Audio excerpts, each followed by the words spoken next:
Howdy, everybody. Bob Tallman for No Spin Rodeo. No politics, no BS, just hard-hitting news and rodeo commentary from two of the most trusted sources in our sport. Kendra Santos, Tommy Joe Lucia. Listen up. Here we go. Hey, happy October, fall time, Halloween, all the fun stuff. Welcome to No Spin Rodeo. This is episode 79. I'm Tommy Joe Lucia, but you all want to hear from the First Lady of Pro Rodeo Journalism, Kendra Santos, who's my co-host. And we are honored, to have... Listen, folks, you're going to hear some stories, and most of you won't even know who we're talking about. Welcome to the show, the Kamikaze, the one and only, I think, one of the best there ever has been, both as a human and a bullfighter, Rob Smets. Rob, welcome to the show. Tommy Joe, thank you very much. Kendra, thanks for having me. And we all go way back. We do. All the way back. All the way back, yep. Well, Kendra, kick us off. There's a few highlights from rodeo this week, and we know you are the deliverer of the highlights of the week. So why don't you do that before we get started? Okay, we have so much to talk about, the three of us. I can hardly wait. But before we do, Saturday night was the end of the 2025 Canadian Finals, and we cannot start an episode of anything without mentioning what Scott Ginther did in the steer wrestling. Lights out, 5-5, won every go round. Hello, batted 1,000, won the average, won his 5th Canadian title. That was insane. And shout out to the steer wrestling horse of the year, Eddie. Tanner Milan owns him, and Bailey Milan hazed. That was extraordinary. Obviously, it's a record. It can never be beaten. It may be matched someday, but that's insane in anywhere you go. And then Zeke Thurston winning his 6th straight Canadian title was, super cool. 91.5, I think he was on his last one. And then here we head to Vegas. He's the guy that Dan Mortensen and Casey Tibbs, with their 6 gold buckles in the PRCA, if those Watch guys, out. if they get outdone, there's a great chance it's going to be by Zeke Thurston. So amazing. And one last thing I have to mention is that after 3 runner-up reserve titles up in Canada, Kyle Lucas got it done, and Smokin' Joe's son, won his first Canadian title. Super cool. Interviewed by his sister Katie. It was just very touching. And I thought, I don't know if you see it, if Joe's wife is Shona, but just imagine she was just sobbing up there for her little baby boy and and her little girl out there interviewing him. It was really special because it was pretty tight, and you just kind of a cliffhanger to the end, but neat for their family. And of course, Kyle's going to his first NFR this year, so that was big congrats to everybody up in Canada. They put on quite a show, and then I just saw today that there are some buys, like the top 5 team ropers, for example, get buys into they call it the Rocky Mountain Cup. That's for the team ropers instead of part of the Calgary Stampede. The team ropers have their own separate team roping over there. Thing in August. But the top 5 in Canada get a buy to that. So that's a pretty huge perk. Anyway, let's go on with the man here, Rob Smets. And it's like, you can't make old friends and all that. Rob Smets, graduate of Alma High School in Salinas, California. So like my 2 earliest memories of Rob Smets, we were children, but I know that I borrowed a truck and trailer. I think it was from Andy Meese. And of course I panicked because I locked the keys in it. And it was some kind of wild something to get up and through that camper and rescue. But Rob Smets was the guy who found a crack in the action somewhere and saved the day when I was petrified. And then another fun memory was one year at the Woodside Junior Rodeo on the 4th of July. our house had been robbed the day before. And so my little brother Wade is roping in the calf roping in tennis shoes. He wins the calf roping, and then some, whatever you want to call it, there was a protest by some chicken liver parents or something saying after the fact, well, he should be disqualified because he didn't have boots. Well, his boots got stolen the day before. But who jumped in like a matador? Rob Smets, who also was just a kid, but he stood up for Wade, and by golly, Wade has that buckle somewhere. But I mean, like, stepped up for people when he didn't have to. And so to me, like, that Rob Smets made a career and a life of rescuing people comes as like zero surprise, because the saves, he was born with the saves. And I, in fact, was there the day that Rob Smets, District 4 High School Rodeo at Bellotto Park in Hollister, California, Frank, was his name Graves? Frank Gomes. Gomes. I'm saying Graves. That's the number. Frank Gomes was supposed to fight Bullso that day. And tell us what happened, because I was there and you stepped in. Well, what happened was Frank had started going to bigger Dan Russell events, some of those CCA rodeos, and Donnie Landis was there by himself. And I was like, and actually that fall before, I got on a bull and I was hollering at Frank and Donnie, and I was saying, get up there, hit him on the head. And I said, you think it's so easy? Get your butt off the fence and show us how. And not that I did anything fantastic, but I stepped out, and Bellotto Park is a cow pasture. There's no running to the fences. So once you step out there and you get after things, you better do something. And got around a couple anyway. It was the wildest game of tag I had ever played. And I mean, I lived as a kid overseas in Australia and stuff. I played rugby, I played cricket, I boxed. So contact sports, I loved them. And the bullfighting, then that next year, Frank Gomes went to go work something else. Donnie was there by himself, and I started working on high school rodeos, and it just took off from there. Donnie Landis's dad used to fight bulls way back in the day, and with Slim Pickens and in that era. And so his dad was a truck driver, and his dad would come through there and say, you need to do this and you need to do that. And he schooled on me and Donnie, and we worked our junior and senior year there. And then that September, after we had graduated, Jack Roddy gave us a shot at the San Jose Firefighters Rodeo. And we fought bulls with Chuck Henson and Jerry Mariluch. Each one of us got to work a performance with them, and we got approved for our PRCA cards. Oh, so and awesome. I bought my card in January of 1978. Now, we probably should start this for all of our viewers. We're talking to Rob Smets, who is, I think I have this right, so Rob will correct me, and so will Kendra, 6 times NFR, Yep. 4 times alternate. And I can't remember, how many times? Was it 8 times? 9. 9 at the PBR, and then I won the world 5 times and qualified 17 times in the Wrangler Bullfights. Yeah, in the top 6 in the world 17 times. Right. So this guy is, so we're talking to and one of the innovators, of course, I think Skipper, but Skipper and Miles, and what they took it from Cotton Rosser's event that 1977, we got our card signed for in September 1977. Donnie Landis, myself, Richard Caton, and my buddy Nev Devine, we sneak into the Cow Palace on the final night of the Cow Palace. Donnie Gay rides Oscar for 97 points, and Wick Peth won the very first bullfighting contest. Cotton Rosser put it on.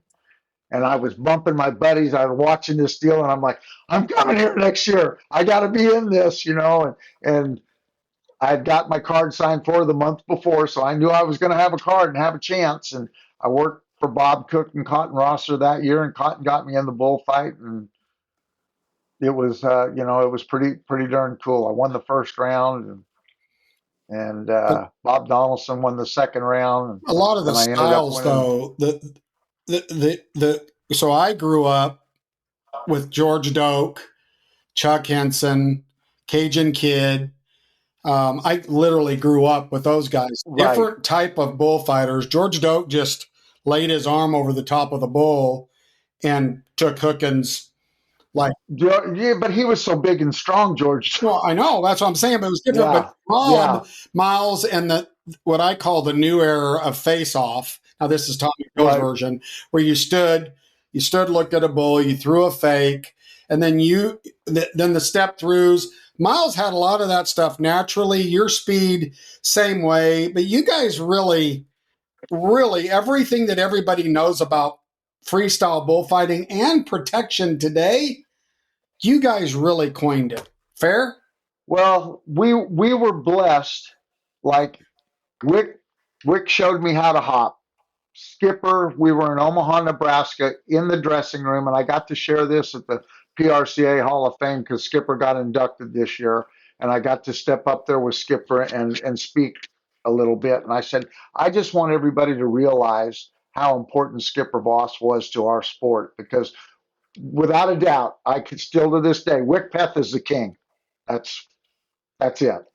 But Skipper Voss was an artist. Skipper Voss was the one that threw the fake, did the step through, and he taught me how to do the step through on a chair in the dressing room in Omaha, Nebraska. So after the bareback ride, he shows me how to do this. And then from the bareback ride until the barrel race, I'm on this chair, stepping, getting my steps down. I go out. Servy's got all those big Sloan Williams bulls and brindles that are 1,600 pounds with horns as long as your arms, and and smoking guns. And I stepped through this son of a gun and win the round. And the first man at the gate was Skipper Voss to say, "Great job, man. Skipper Voss is in the contest competing against me. He's not there watching it. He's competing against me, and he's the first one to slap me on the back and say, 'What a great job, man. You did it just like it's supposed to be done.'" Well, I remember. And I'll never forget that. It was 1972, the first time I ever performed with my dad. I was 3, and Wick Peth and my dad were at the Phoenix Rodeo of Rodeos. And they take me out in the barrel, and Dad says, "Wick Peth's going to lift you out of the barrel." Well, I had watched Wick do handstands. He'd start with the handstand on the fence. He was in the dressing room, and I mean, looked like Terminator, like a small version of Terminator. I mean, as ripped a human as you've ever seen. Well, he runs out, he goes out there to get me. And all I remember, because my first picture, I'm running out of the arena and I'm crying. It's because Wick grabbed my wrists so hard, right? And just out of adrenaline that I thought he broke my wrist. And of course, I'm a little fat kid. I might be 16 inches tall, just as round, and I'm running out of the arena crying. Dad's telling me to knock it off. But that's my point is Wick was so incredibly, I think, superhuman strong.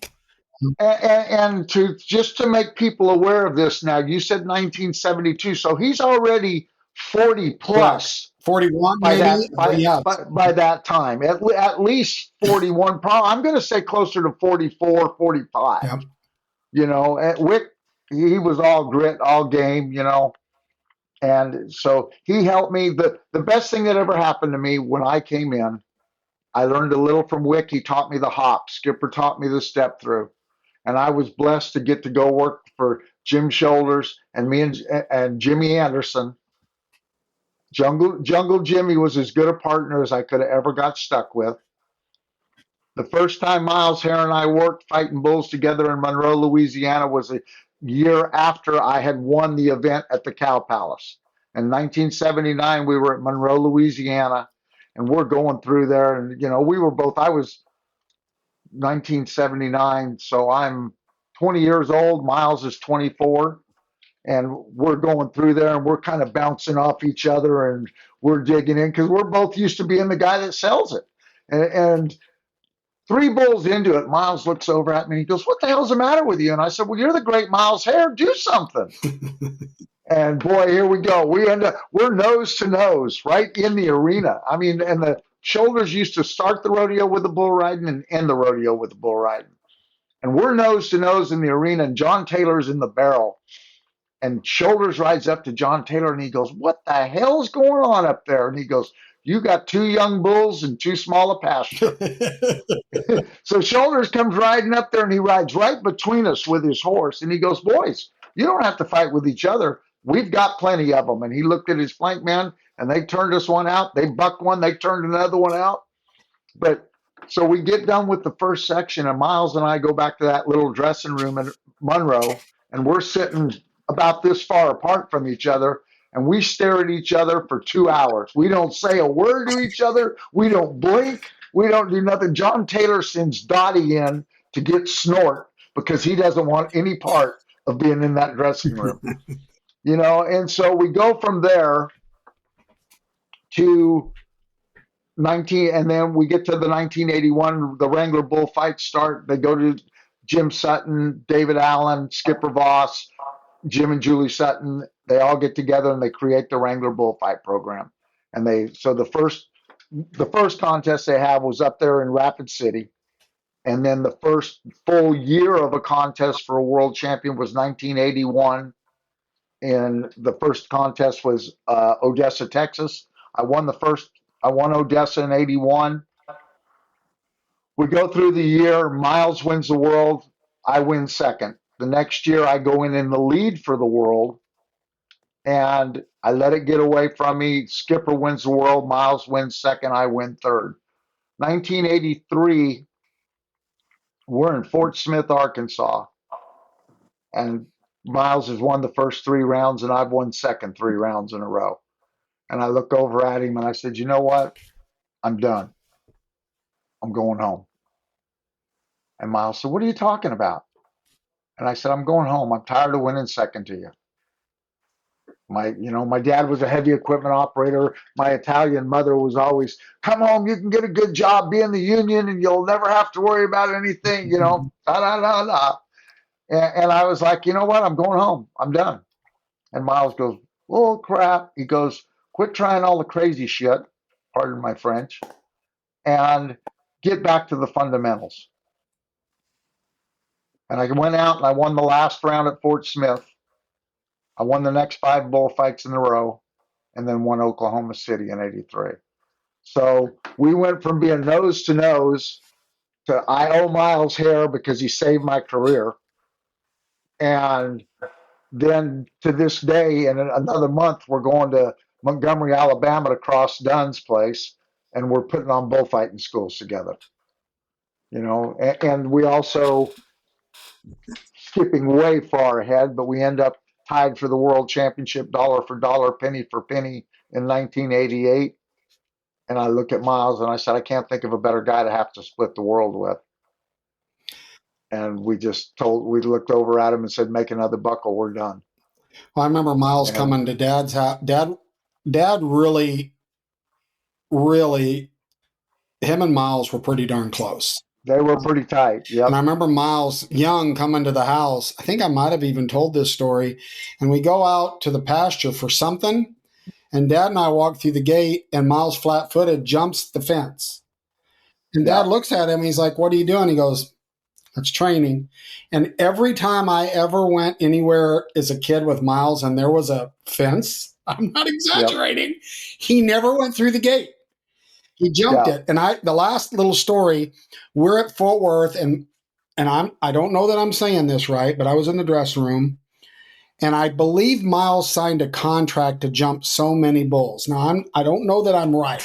And I think that was before I got there, but that was in his contract with Bob Watt. It was in his contract, and there was 3 perfs left, and Neil walks by, and I can't remember this black bull, the name. But all I know in the dressing room, because I'm a kid, is Dad says to Miles, "Don't do it. Don't do it." High-headed, cut you off. And I just remember Dad going, "Don't do it." And I remember that perf. He doesn't jump him off the barrel. This is off the ground. Bull comes around the line. He jumps and gets absolutely smoked. Right. And Miles had to be 6.5 feet off the ground, but this big black Bremer jumped, lunged in the air, had a big rat, caught him, jerked him down on his head. But that's the kind of Those are the things that I'll never Oh, forget, yeah. right? Ever, ever, ever. Dad going, don't do it, Miles. Miles going, gotcha, cocky. Yeah. And, Yep. you know.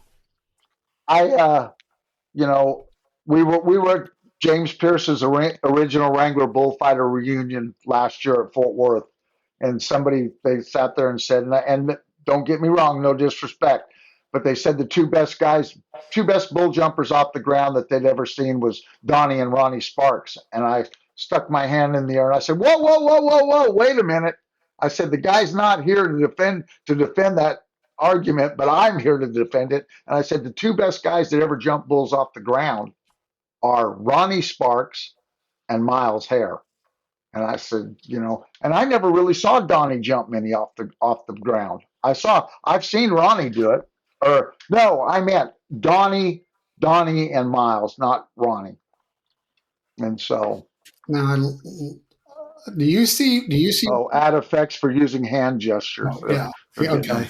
Well, yeah. That's the Italian in me. I got to talk with my hands. I'm with you on that. And by the way, Oak grew up in South Dakota, but moved to Gordon, Nebraska in 8th grade and went to high school there, home of Miles Hare. Right. And, Yes, and ma'am. he's a legend around there. And every single buddy says he would beat you in every single rodeo event.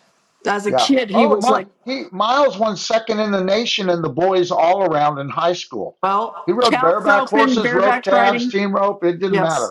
All of it. Yeah. They said he was some kind of cowboy, like, if he wanted to, he was something special. I will be bold enough to speak for my friend right here and tell you that Miles Hare will forget more about fighting bulls than most guys will ever know. That's true. Now, so getting back off of Miles and back on you, in some of my research, so this could just be internet, but I've got this could get us in trouble. No, I left all that stuff out. Okay. Is it true that as a child you were in Thailand and Singapore and Puerto Rico? My dad did, like I said, my dad did heavy construction work. We lived in Thailand for 3 years, 1966 to 1969 during the Vietnam War. He built the Utapao Air Force Base, which is where the B-52 bombers came in, loaded up, and went back and forth to Vietnam. We were in Singapore for about 8 months. Then we went to Puerto Rico, and he built oil field pads for Fluor.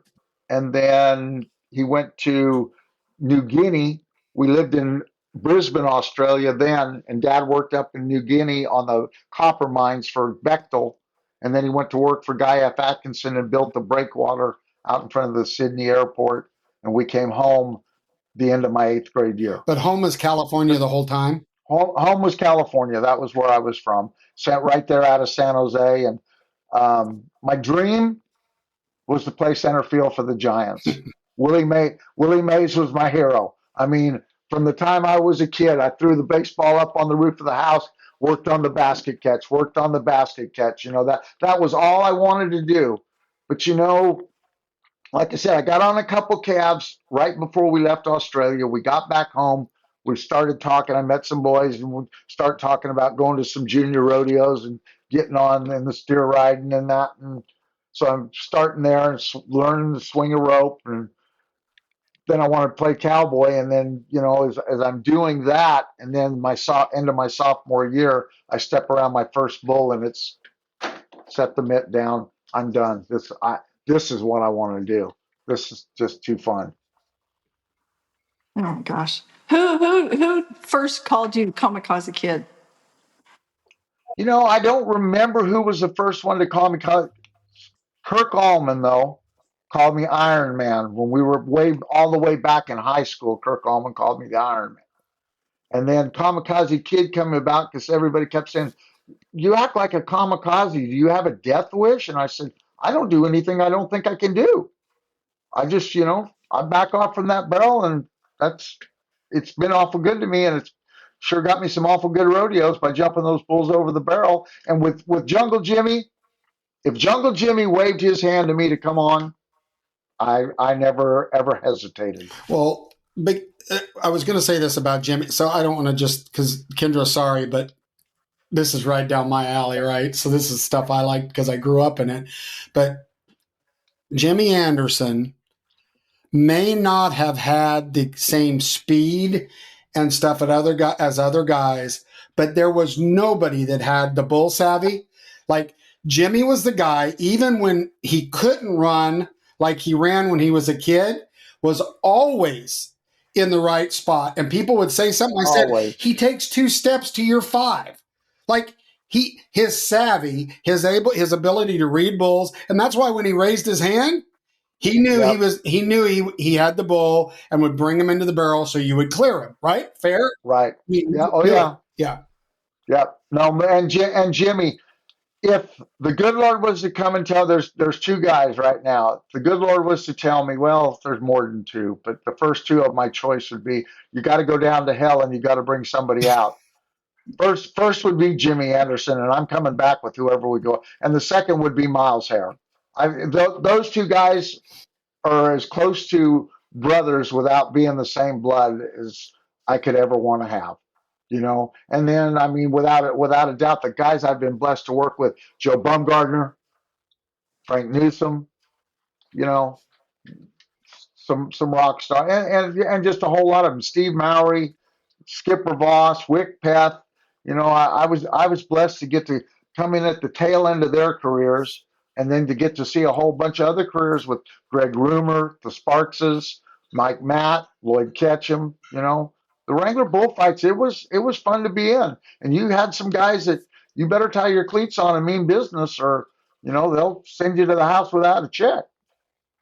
It's good stuff. Did the Wrangler Bullfights end in like 2000-ish? 2000 was the last year at the NFR. Yes. Was there? I mean, I don't know if it's political to ask or whatever. Was there a reason? Like it seemed really popular.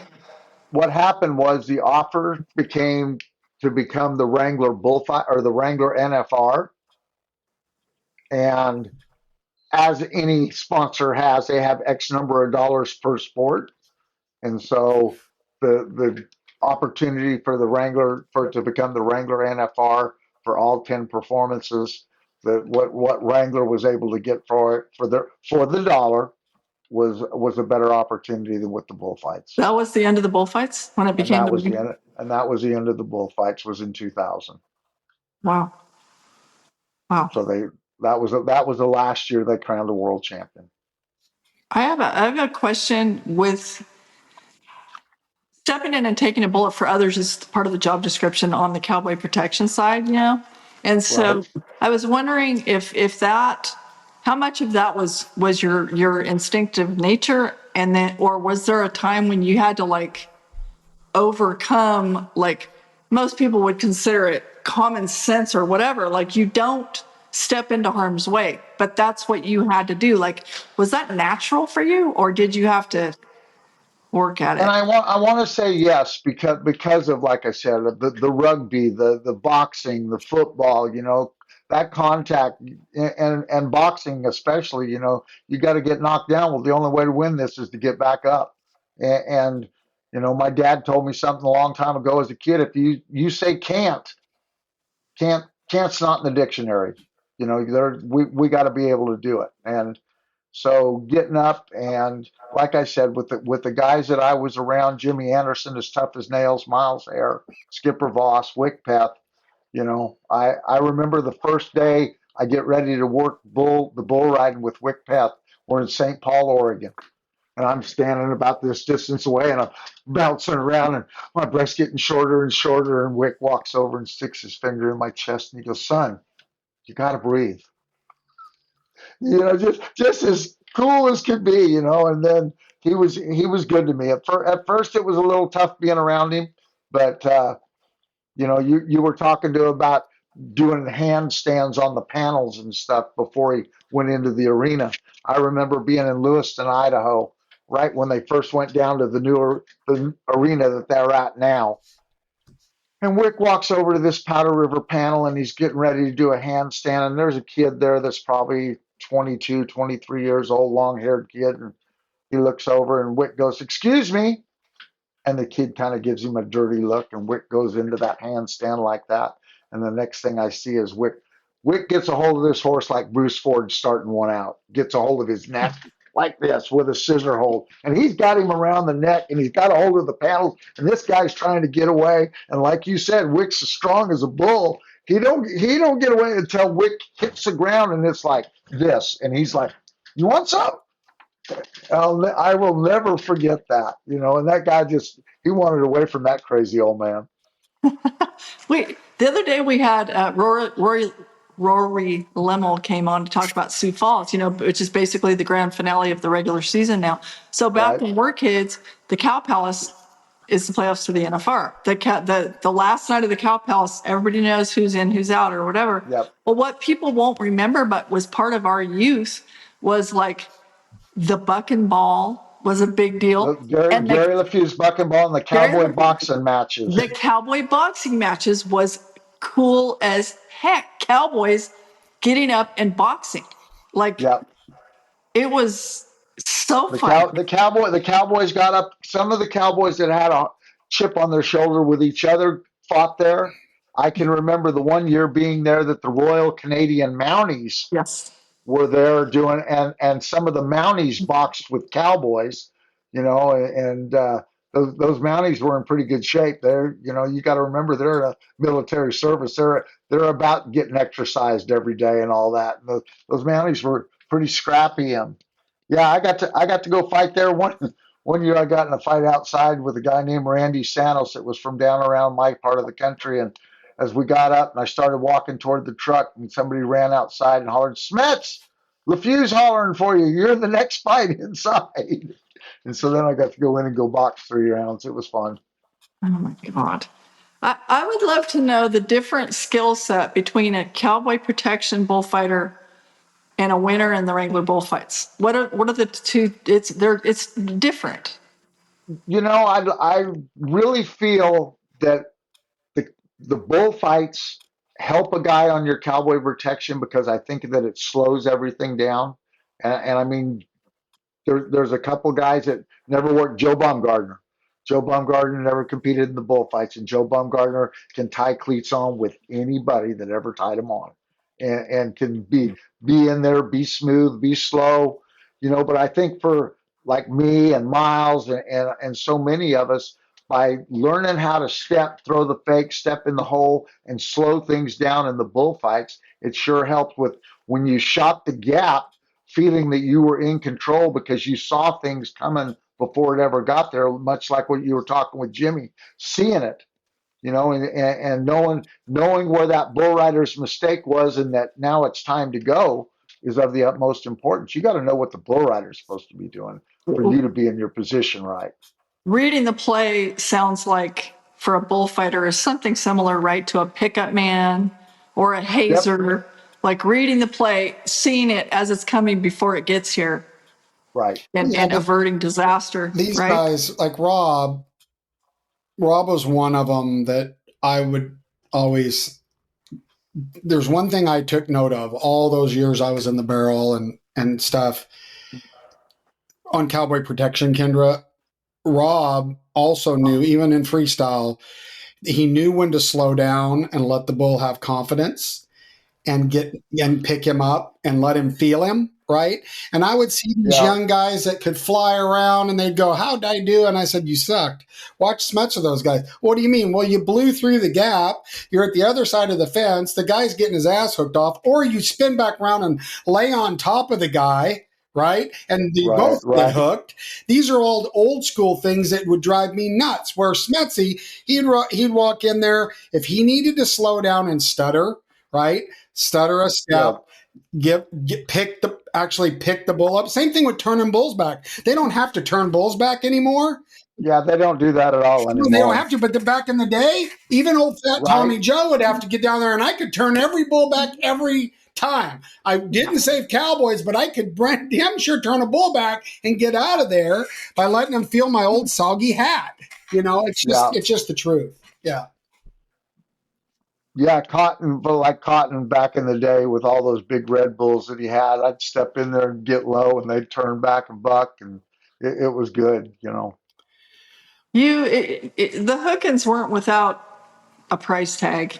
And I know you broke your neck 3 times. I want to say 92, 96, and 06. Maybe the last one was career ending, right? Yes. Right. Yeah. Yeah. So what do you remember about like 92 and 96, those days? And was there ever a doubt that you were going to be able to keep going? And how hard was it to come back from a broken? Did you have surgery after each one to fuse? So not in 92, they fused C4, 5, and 6, which is the ones that run your arms and legs. But, I mean, of course, the doctor, they tell you you're not going to do the game's over. You're not playing anymore. It's like, well, you don't pay my bills, and this is what I do to pay my bills. And But they don't at just that, say you're not going to play anymore, the game's over. They say do this again and take it the wrong way and you're going to be what, in a wheelchair or something? yeah, in a wheelchair Or dead. or dead, Yeah. and so I went back, and of course, at that point in time in my life, 92, I just met Carla. We were just starting to see each other. If Carla would have been she's a beautiful, smart lady, but she probably should have been just one little bit hair smarter, because it would have been real easy for her to say, I don't need any of this mess. I came home with a broken neck from Monroe, Louisiana, back to New Mexico. And for a year, till January of the next year, I don't work. I can't work. Um,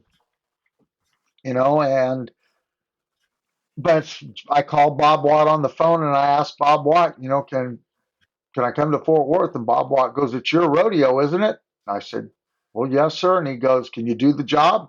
I said, yes, sir. And he goes, that's all I got to hear. Bob Watt was really good to me there. And so brought me back to Fort Worth. And then I ended up winning third in the world in 93, and came back and won my 5th world title in 94. And then, going through there was still a whole lot of stuff that, though the wheels were staying on real good in the arena, the wheels were falling off outside the arena from the mid 80s on. And, because we get to call it rodeo, but what we don't realize it, or we realize it, but what happens is you're going from party to party to party to party, from one town celebration to another town celebration to another town's. And if you aren't focused on the right things, it's easy to get off track, especially if you have a little bit of bad luck. It's easy to smile and wave when you're winning, but what about when I'm not winning? What about when I've got my butt kicked, and it's not just at one rodeo, but 3 or 4 in a row, and all my buddies are over there at the beer stand or wherever they may be, and we get pulled, and we get pulled in the wrong direction, and the devil, he comes to seek, kill, and destroy. And we all right here, the 3 of us on this, have seen him seek, kill, and destroy plenty in this business. I hate, I'm not trying to bring anything down, but that's the cold hard facts of being on the road, and Yeah, you were known, and it's no secret that anybody's been around.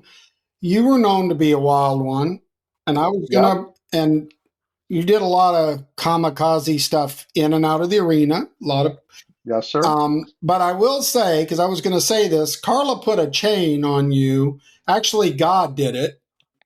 Actually, well, and that's where I was heading, is to getting saved in '98 when I bent my knee and asked God into my life, and it made a big difference. But the big joke around the house is the BC days, the before Carla days, and the after Carla days, because there's no doubt about it. I mean, I proposed, we were talking, her and I, so September 11th is my birthday.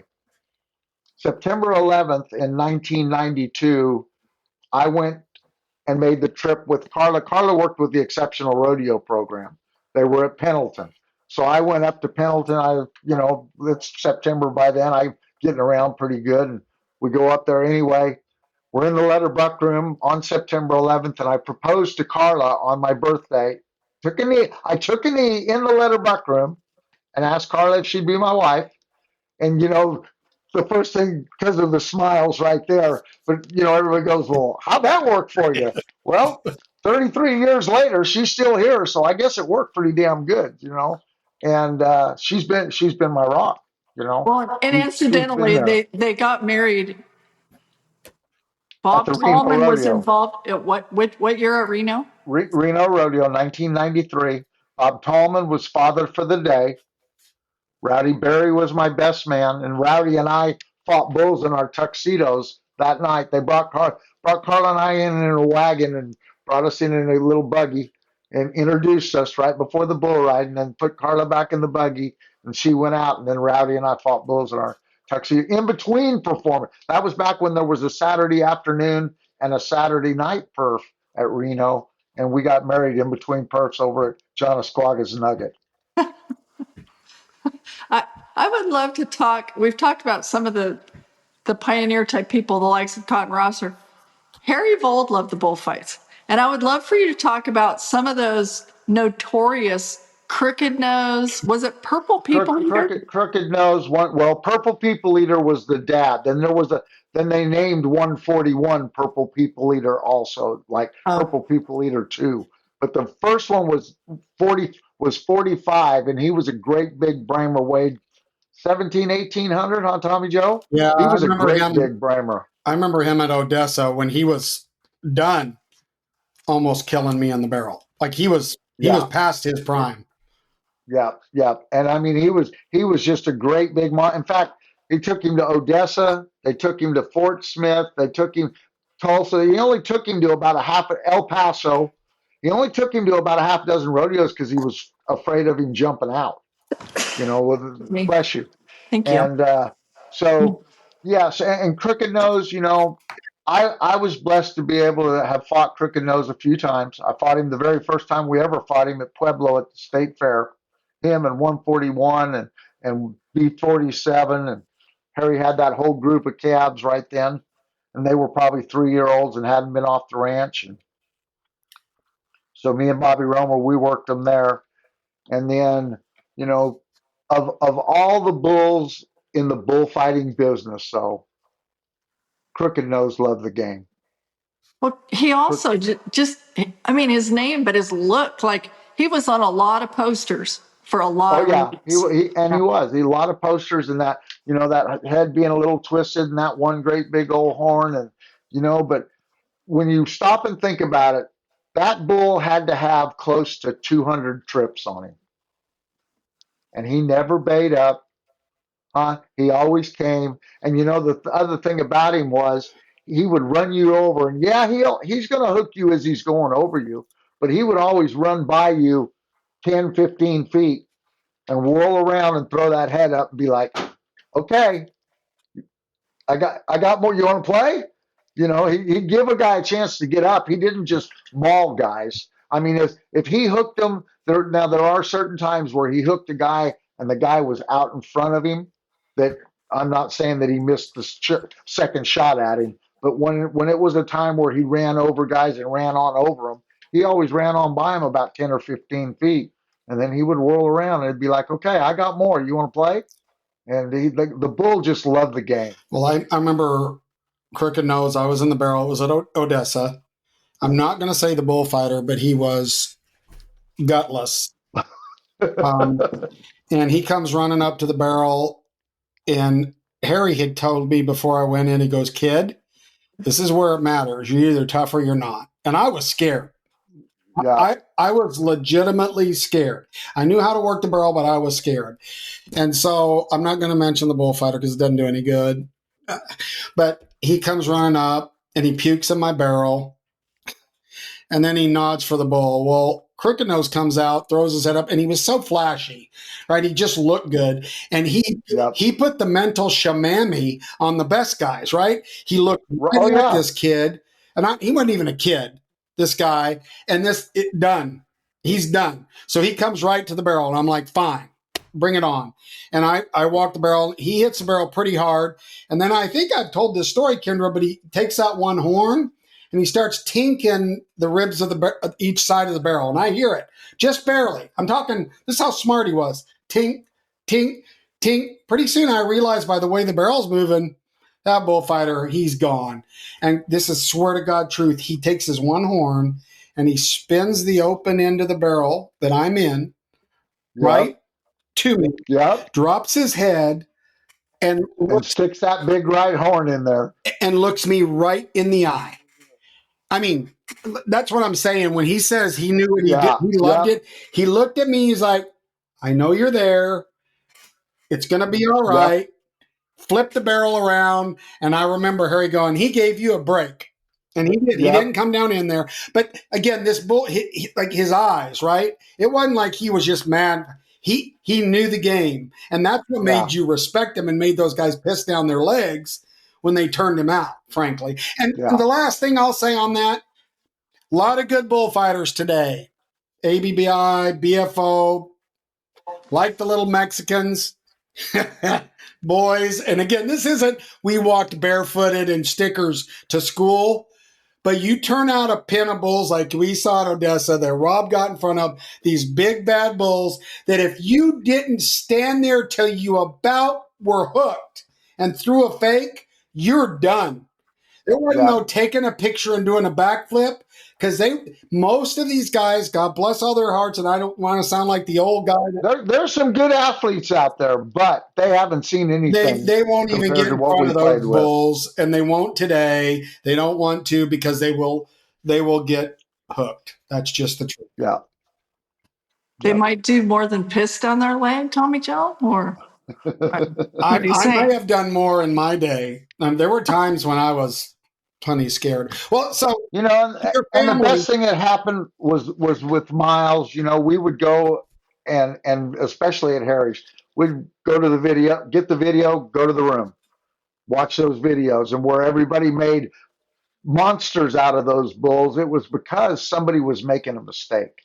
Yeah, you got to find where the mistake is, and we spent lots of hours in front of that video machine. So tell us some of your good memories of Carla and the girls. Like, talk about your family a little bit. Well, like I said, Carla, 33 years, it doesn't get any better. I've got two girls in Oregon, Josie and Sammy Joe, that are from Sherry, from my first marriage. So I was married almost 10 years to Sherry Christensen from Christensen Brothers Rodeo Company. Her dad was Henry and her uncle was Bobby, CB Rodeos. Josie has a restaurant up in Eugene, Oregon. Sammy and her partner have a plumbing business right there in Lorain, and they're doing really good. Sammy's got two little boys, Colton and Jesse, and they're doing great. Our oldest, Corey, lives in Rankin, Texas, and is married to Cody Owens. And Tommy Owens used to fight bulls from out there in Rankin, Texas. And Tommy Owens is one of the most respected men a person could ever want to meet. Put on the AJRAs for years and all that. And in fact, today is the anniversary. It's been a year since Mr. Tommy passed away. And so my grandson Carter over there is going to be 13 or be 14 Halloween. You when you opened up the show with Halloween, I was chuckling because Carter's birthday, he'll be 14, getting ready to become a freshman in high school. Plays football, plays the guitar, ropes calves, been shoot dogging. He's all in on this rodeo stuff. So, but they don't let him come visit Grandpa to say, hey, come on, let him go to the bullfighting school with me. They just kind of shake their heads. Probably not a bad idea, actually. Yeah, probably not. Yeah, and he can play with golf clubs too. I don't know if everybody is aware of this. All three of us obviously have great respect for the history of rodeo, but for those who are not already aware, Rob currently is the president of the Rodeo Historical Society at the National Rodeo Hall of Fame in Oklahoma City, and we're having Rodeo Weekend is coming up November 7th and 8th, and along with the inductions there. And and my vice president and the vice president is Kendra Santos. proud to be your right-hand woman. But the thing is that experience is a lot more than people really realize. And I think it's been really cool to see you in a whole new role as I see It's you, been a lot of fun to be up there.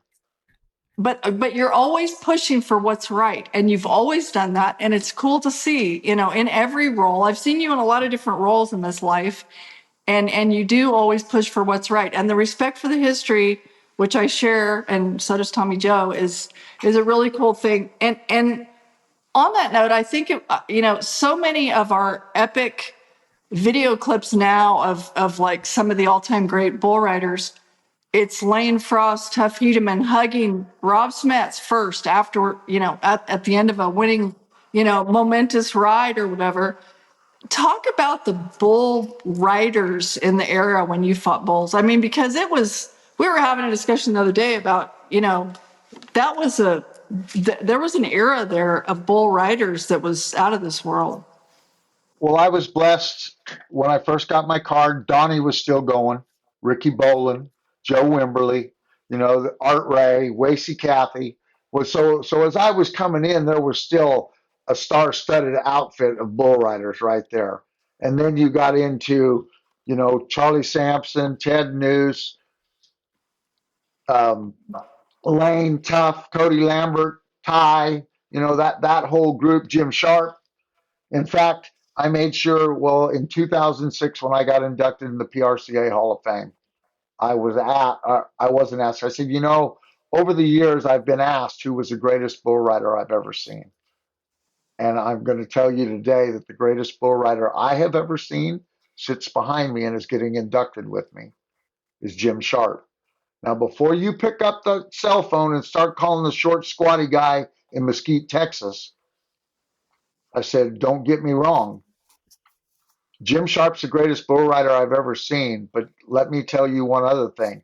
Do not bet against Donnie Gay because he will take you to the bank because he's going to pull it tighter, try harder. There's a reason he has 8 gold buckles because he's all game.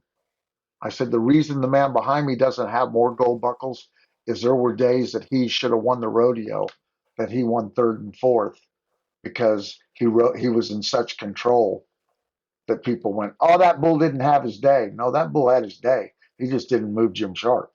Yeah, I remember I said that, Kendra. When you look at the Charlie Sampsons compared to the riding styles, Razor, he didn't move, right? Right. And they didn't mark the bulls like they should have over and over and over and over again. Right. Yeah. He wasn't even like over impressed with it. It was just, I will never get over in 1988 when he goes 10 for 10 and I step out there to interview him and I'm like, hey, talk to me. And he goes, what do you want to talk about? Like 10 for 10 meant nothing to him. It was like, yeah, what's the big deal? And then you got a guy down the road and over here in Texas too, goes 10 for Norman Curry. Oh yeah, Norman. Yeah. Yep. Oh, yeah. Norman, right? And just you don't even hear of him anymore. I mean, our sport has had so many talented guys, and without a doubt, Wasey Cathy, 14 national finals. But did you know that the guy from District 5 high school rodeo in California made 14 NFRs and won the world? And his 14 NFRs were in a row. That would be Teddy Noose. Yes. And I remember the first time I saw him was at the Oakdale, a high school or junior rodeo in Oakdale. And he had, his hat was something to marvel. It was like a little short brim. Anyway, yeah. Him and Jeff Lewis. Both rode by. I tell people, I say, I remember that Ted Noose qualified for the high school finals and the team roping as well. Him and Jeff Lewis. And back then, Ted Noose team rope better than he rode bulls. Oh, God. Okay, this is we're talking about a lot of history here, naming a lot of names: Peth, Voss, Anderson, Hare, Baumgartner, Smet. Now here come the Dusty Technists, the Cody Websters, Nate Justice, these different guys. How do you feel about comparing eras in the bullfighting?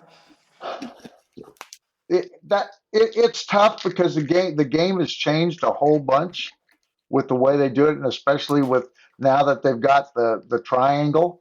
Like even when we were in the PBR and we had 3 guys working, we worked the left side, we worked the right side, we sat one out. Yep. We didn't work 3 guys all at once. I am not a fan of the triangle. I don't like it. You know, But the Dusty bulls were Tuckness, different back then too, Rob. There's a lot of them right? bulls that if you had three guys standing there, they would have ran off. Yep. Or they'd have come to Or they'd have somebody. come Yeah. through somebody. I mean, Right. the game has changed. I don't know that it's fair.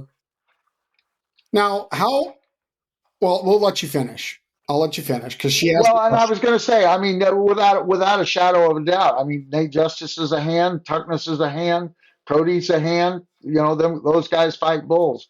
But if you gave me two partners to pick, you know, three partners to pick back in our heydays, I'll take Joe, Jimmy, or Miles, and be willing to match whatever pair they want to put us against.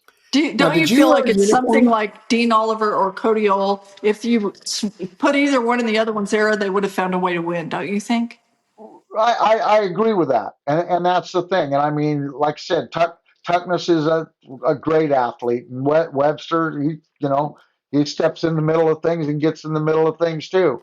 You know, Nate Justice, there's some good hands out there, but there's a whole lot better. There's some more. There's a boy out there in Oregon right now that should get the national finals this year, and his name's Logan Blaisdell. And that Logan Blaisdell can fight bulls with anybody. And he's getting ready to work the Columbia River Circuit Finals with his best friend Eric Swint. So two young guys, and they both happen to come to Miles Hare and Rob Smets bullfighting school, but they've paid their dues. They've been going, and Logan's been working a whole bunch, and I would like to see Logan. He sure should be in that final group of guys on the vote off. So, Do people question. ever come to a school and they're simply not a good enough athlete to have a chance? Is that happen? And it does happen. I mean, especially at those schools. I tell guys, you know what? It's the best money that you can spend to find out if this sport is for you, because I can do it in as controlled an atmosphere as we can make it.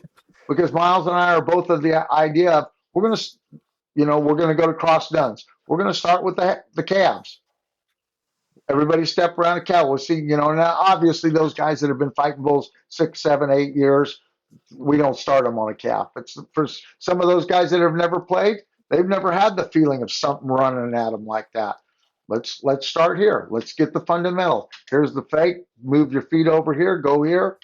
Square up, and then we'll get you to the heifers. And there's some guys that come to our schools and they don't ever get to the bullpen. But and when it's all over, you find out a whole bunch. Like you can have 10, 15 guys there the first day. And at the end of the day, if you've got 5 of them that still want to fight bulls, you're pretty blessed.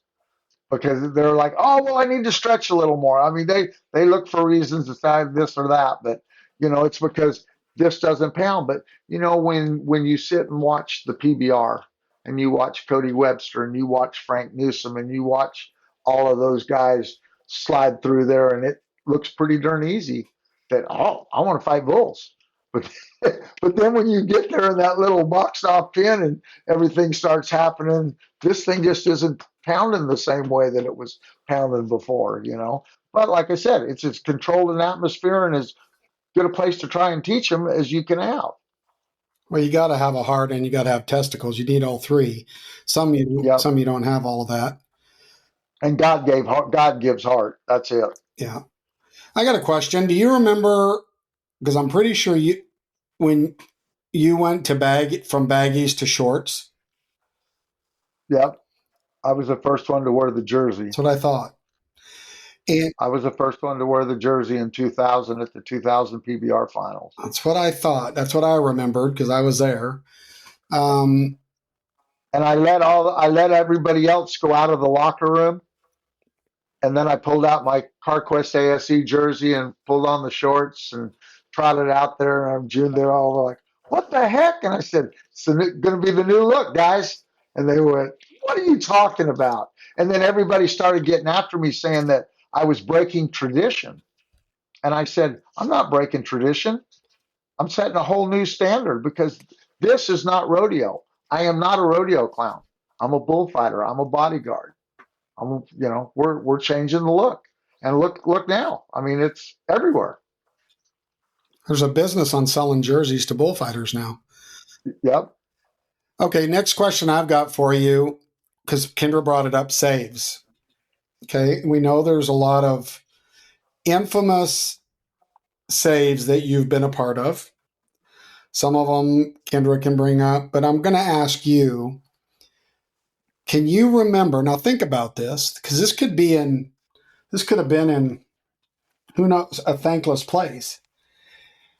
Walk me through your most memorable save, and it may be one of the high profile ones. We all know the high profile ones.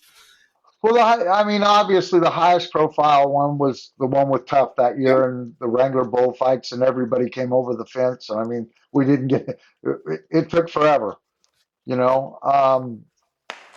More so than the big saves. I guess the things I've remembered more than that were the great rides I got to see. Oh, You know, Michael Gaffney riding Little Yellow. And so if I was to pick a top bull of all time, I would say Little Yellow Jacket. me too. Absolutely. And I loved getting to watch Little Yellow Jacket the next trip after he had gotten ridden, because that bull came back with a vengeance. And then when he threw the guy off, how he would throw his head up and make a lap, right? Like every time. Yeah. It was so cool. That bull was so cool. Little Yellow Jacket, you know, I mean, and Del Hall's one of there's a Harry Vold 777s. I've been blessed. I mean, 5 of the 7 times that Lane rode Red Rock, I was a bullfighter. So, I mean, I've got to see some awful fantastic stuff. The night Jim Sharp rode 10 for 10 at the national finals, I was fighting bulls, you know. So it's, you know, and just been blessed, you know. And the best part of the job was it took me from Hawaii to Florida, Alaska to Brazil, almost every state in the United States. But I was blessed to play a game that I loved with all my heart. Carla and I were watching a movie downstairs a little bit ago, something about the potato race, and it's a race in Australia. And the guys get $2,000 payoff, and the ladies only got 200, and they start arguing over, you know, trying to get the girls equal money. And then the one girl's sister, she looks at her and goes, "I'm not running for the money." And I can honestly say this. I didn't fight bulls. I didn't fight bulls for the money. I fought bulls because I love the game. I mean, if the good Lord was to tell me right here on this today, whisper in my ear and say, "Rob, we're taking you out of here tomorrow, and I'm even going to give you a choice. What do you want to do? How you want to go?" Well, then go get me a set of cleats and let's go right out to the pen. And if we're going to end it, let's end it right there. And I mean that without blinking an eye, with all my heart, wide open. That's take me that way. I love that game. You have bailed in beyond your bullfighting career, right? Have you not been out like with a microphone in your hand or something and had to bail in on something? Yeah, I get hollered at a little bit for that, but yeah, I have. I feel more comfortable. Like I do some announcing and color commentary at about 10, 11 rodeos. I went out to Gilroy, California for the CCPRA rodeo. That's been the last 3 years, the rodeo of the year for California. And I'm out there on the barrel, and, you know, I'll usually try to get something to get him to pop his head up and get to say, "I'm retired." Then, of course, you know how to make one little step to get him to come hit it one time. And, you know, so it's fun. It keeps my heart pounding.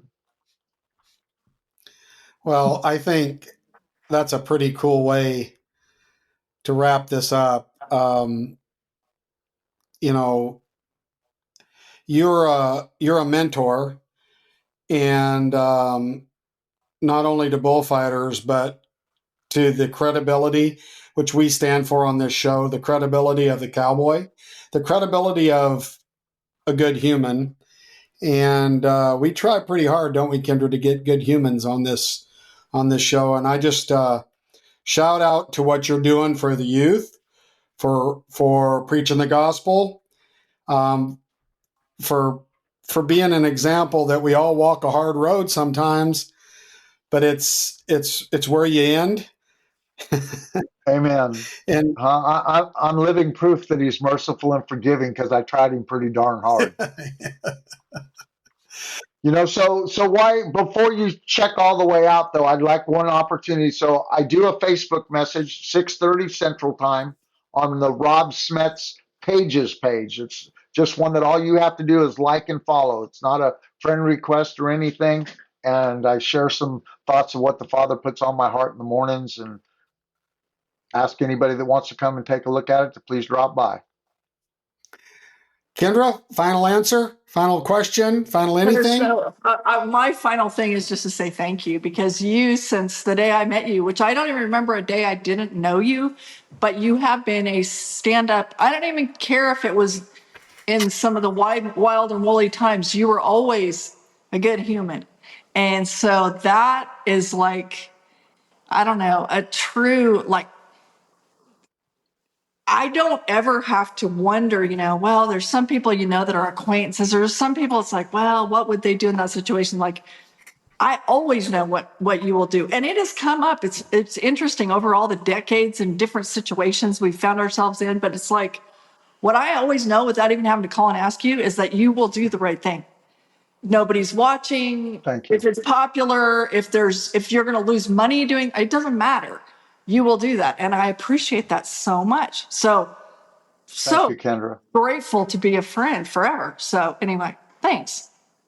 I'm grateful for the friendships too. Tom and Joe, thanks for having me on here and just the opportunity to give a shout out to everybody and spend an hour with buddies.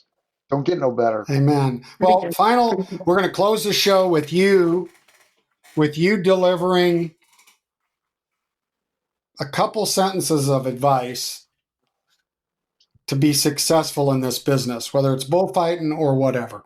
How about that? Okay, so in any event in this sport, two things. You can never be in too good a shape. You cannot get there. Okay?